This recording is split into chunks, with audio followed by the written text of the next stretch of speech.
अस्सलाम वालेकुम नाज़रीन, कुछ बहुत अहम तरीन तफसीलात आपके सामने रखेंगे। एक तो माइनस इमरान खान के ऊपर बहुत तेज़ी से काम शुरू हो चुका है। इमरान खान को शिफ्ट करने की बाकायदा तौर पर धमकियाँ दी जा रही हैं और आवाम को कुचलने की धमकियाँ, बहुत बहुत सारी इंपॉर्टेंट चीज़ें हैं, बैक टू बैक बहुत कुछ चल रहा है।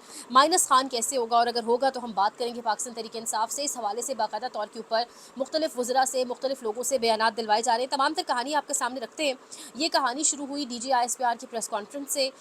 फिर सलमान अकरम राजा, असद कैसर और इन लोगों ने प्रेस कॉन्फ्रेंस के ज़रिए जवाब दिया। फिर कल पेशावर जलसे से जवाब आया, और मंडे वाले दिन से कहा जा रहा था, बार बार एक तो ये पैगामात भी दिलवाए जा रहे हैं कि मंडे से मुल्क एक बहुत आला किस्म की तरक्की की तरफ जो है मुल्क गामजन हो जाएगा और बहुत बेहतरीन तरक्कियों की मनाजिल को छुएगा। और उसी के साथ साथ हम देखते ही हैं कि मंडे का दिन आता है, पीर के दिन का आगाज़ ही होता है, और साथ ही खबरें ये चलने लग जाती हैं कि अब एक या तो बड़ा क्रैकडाउन होगा, और उसके साथ साथ पाकिस्तान तहरीक इंसाफ जो है वो लोगों को छोड़ना होगी। प्रेस कॉन्फ्रेंसेस के हवाले से मुख्तलिफ हमने बातें देखी, 9 मई पार्ट 2 के हवाले से देखी, बहुत कुछ हम साथ साथ देख रहे हैं। ये तमाम तर कहानी आपके सामने डिटेल से रखते हैं, लेकिन साथ साथ पहले आपको बता दें कि चीफ ऑफ डिफेंस फोर्सेस के लिए GHQ में गार्ड ऑफ ऑनर, और GHQ में इस वक्त वो तकरीब चल रही है। इस तकरीब में बाकायदा तौर के ऊपर फील्ड मार्शल सैयद आसिम मुनीर के एजाज़ में गार्ड ऑफ ऑनर की तकरीब, पाक फ़ज़ाइया और बहरिया के सरबराहान की शिरकत, तीनों मुसल्लह अफ़वाज के गार्ड्स ने सलामी दी। तो एक अहम तकरीब के तौर पर से देखा जा रहा था। वो तकरीब भी फाइनली अब हो चुकी है। फील्ड मार्शल आसिम मुनीर साहब हमारे CDF का ओहदा भी संभाल चुके हैं। अब जो मैं आपको अगले टॉपिक की तरफ आए और जो इंपॉर्टेंट अपडेट्स मैं आपको दूँ, वो ये है कि इमरान खान को माइनस करना है। अच्छा, ये माइनस इमरान खान हम पहली बार नहीं सुन रहे, हमने बहुत बार सुना।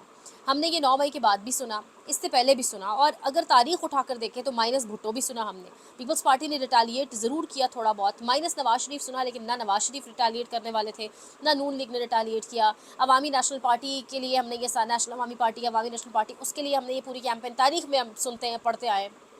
उनके ख़िलाफ़ भी चली, MQM के ख़िलाफ़ भी एक दौर में चली कि माइनस होगा। अब मुख्तलिफ है।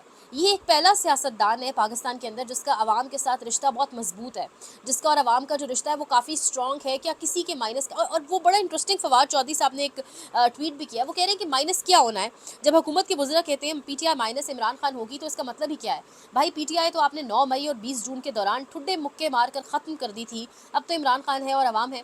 PTI रजिस्टर्ड पार्टी नहीं है, ना इलेक्शन सिंबल है, ना इनका स्ट्रक्चर है। तो यानी वाक़ईतन माइनस क्या होगा ये आपने, और बयानिया जो बहुत ख़तरनाक बनाया जा रहा है ना, जो एक पूरा कॉन्टेक्स्ट बनाया जा रहा है, अवाम दुश्मन पार्टी है, मुल्क दुश्मन जमात है, गद्दार है, इसलिए इसको, तो ये बयानिया आपने 9 मई के बाद भी बनाया। और मैं और आप हम सब जानते हैं कि 9 मई के बाद ही 8 फरवरी आया, और 9 मई के बाद जब 8 फरवरी आया तो लोगों ने बड़ी तादाद में वोट दिया, और इतनी बड़ी तादाद में वोट दिया कि उसको वोट को बदलते बदलते ये आ चुका है, 26वीं तरमीम हो गई, 27वीं हो गई, ये दिन आ चुका है, ना वोट तब्दील हो पा रहे हैं, ना अवाम में जगह बन पा रही है। तो ये अगर आप गद्दार जमात है, ट्रेटर है, एंटी पाकिस्तान कैंपेन, ये सिर्फ कहने से काम पूरा नहीं होगा। इससे पहले बहुत सारी ख्वाहिशात थी, प्रेस कॉन्फ्रेंसेस करा ली, इलेक्शन सिंबल छीन लिया, कैंपेन्स नहीं करने दी गई, लोगों से जमात छुड़वा ली, लोगों पर जुल्म किए गए, लेकिन हुआ कुछ नहीं। 26 नवंबर तक किया गया। अब ये ख्वाहिश आ रही है सामने कि किसी तरह माइनस खान हो जाए। तो माइनस खान तो ऑलरेडी वो बात है कि हो चुका हुआ है। अब यहाँ से आप अंदाज़ा लगाएं कि रियासत ने अपना काम शुरू कर दिया है कि बैरिस्टर गौहर को इलेक्शन कमीशन ऑफ पाकिस्तान ये बता रहा है कि हम आपको पाकिस्तान तहरीक इंसाफ का चेयरमैन मानते ही नहीं है। तो इससे तो बहुत एक चीज़ क्लैरिटी के साथ सामने आती है कि काम जो है वो शुरू हो चुका है।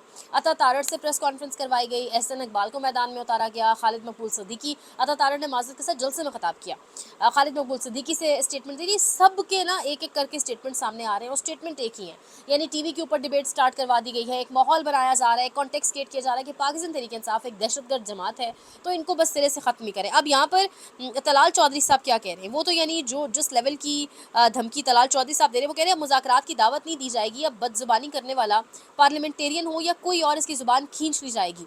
अब अडियाला के बाहर तमाशा नहीं लगने दिया जाएगा, और अगर अमन व अमान की सूरत हाल हुई तो फिर वहाँ के कैदी को वहाँ मुंतकिल किया जाएगा जहाँ वो महफूज रह सके। यानी इमरान खान को उन्होंने ढके छुपे अल्फाज में ये कह दिया कि हम उन्हें शिफ्ट ही कर देंगे, और शिफ्ट फिर वो कहाँ करेंगे। इस हवाले से तो बहुत सारी ऑलरेडी अफवाहें और बहुत सारी चीज़ें इस्लामाबाद में मौजूद हैं। तो यानी किसी सूरत भी हालात बेहतर करने के ना वो प्लानर्स मूड में नज़र आ रहे हैं, और ना जो उन्होंने अपने आगे हवारी रखे हुए ये किसी मूड में नज़र आ रहे हैं। फैसल करीम कुंडी भी मैदान में आगे, वो कह रहे हैं इमरान खान की रिहाई के लिए डी चौक जाना या सूबा बंद करने का कोई नतीजा नहीं निकलेगा। इमरान खान अपने करतूतों की सज़ा भुगतेंगे, इनकी रिहाई का फैसला अदालतों ने करना है। इस बार किसी ने वफाक को बंद करने की कोशिश की तो इनसे आहिनी हाथों से निपटा जाएगा। तो ये इस वक्त पूरी सिचुएशन है। यानी आप अंदाज़ा करें, عوام اپنے حق کے لیے نکلے، آپ سیدھی گولیاں چلا دیتے ہیں۔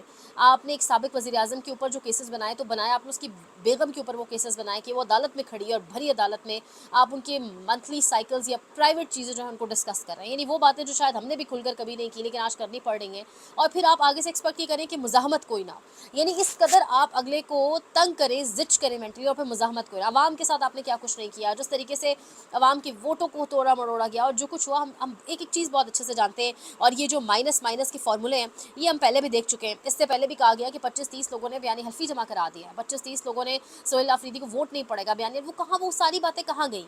پارٹی میں دھڑا نکل آئے گا، کبھی کچھ آرٹیکل لکھوایا جاتا ہے، کبھی کچھ، لیکن یہ ایک آخری خواہش ہے، اس پر بھی کام ہو رہا ہے اور کام ہوگا، کیونکہ یہاں پر جن کی خواہشات ہوتی ہیں ان کو پورا کیا جاتا ہے، لیکن الٹیمیٹلی رزلٹ نہ پہلے نکلا، نہ 9 مئی کو نکلا، نہ پہلے نکلا، مطلب اب بھی نہیں نکلے گا۔ 26 نومبر کے بعد بھی آپ کو نتائج نہیں مل سکے جب آپ نے خوفناک طریقے سے لوگوں کو وہاں سے ختم کرنے کی اور بھگانے کی کوشش کی۔ تو یہ اس وقت ساری سچویشن ہے، اور ملک دشمن اور غدار تو اس سے پہلے باقاعدہ طور کے اوپر اگر آپ دیکھیں تو شیخ مجیب کو بھی کہا گیا ہے، ملک دشمن اور غدار تو اس سے پہلے تمام تر پاکستان کی بہت ساری جماعتیں، بے نظیر کو کہا گیا ہے، یعنی جن لوگوں کو غدار کہا جاتا ہے 2-3 سال بعد انہی کو واپس کہا جاتا ہے یہ نہیں ہے غدار، پھر یہ کہہ دیا جاتا ہے جب سوال ہو پریس کانفرنس میں کہ ایسے الفاظ ہم نے پہلے کبھی استعمال نہیں کیے، واقعتاً پہلے کبھی نہیں کیے، لیکن عوام کا بھی ایسا کنیکشن کبھی کسی لیڈر سے پہلے نہیں تھا، دور بھی تبدیل ہو چکا ہے، ڈیجیٹل میڈیا کا دور ہے، لیکن چیزیں جو ہیں وہ کسی جانب بھی ان کو ٹھیک کرنے کی ایک جو کوشش ہوتی ہے نا، وہ دور دور تک باقاعدہ طور کے اوپر نظر نہیں آ رہی۔ پاکستان تحریک انصاف آلدو ابھی بھی عدالتوں پر دستک دے رہی ہے، ابھی بھی سسٹم کے اندر رہنے کی کوشش کر رہی ہے، ابھی بھی کوئی چیز اپنے ہاتھ میں لے کر